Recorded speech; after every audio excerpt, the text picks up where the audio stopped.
ఆలయంలో దర్శనం చేసుకున్నారు. దర్శనం తర్వాత పూజా కార్యక్రమాలు అవి పూర్తయిన తర్వాత తిరుగు ప్రయాణానికి సిద్ధమయ్యాడు.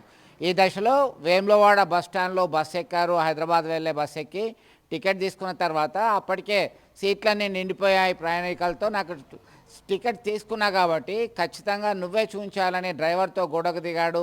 సర్ది చెప్పినటువంటి ప్రయాణికుల పైన దాడి చేశాడు.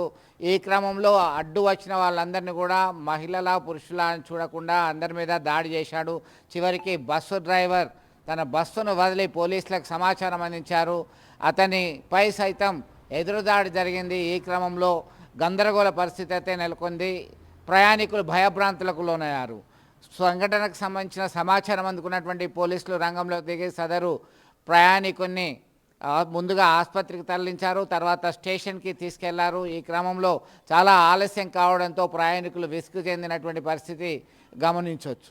మొత్తం మీద పోలీస్ మార్క్ ట్రీట్మెంట్ ఇవ్వాల్సిందే. మరొకసారి ఇట్లాంటి ఘటనకు పాల్పడకుండా సదరు ప్రయాణికునికి బుద్ధి చెప్పాలని స్థానికులు కోరుతున్నారు.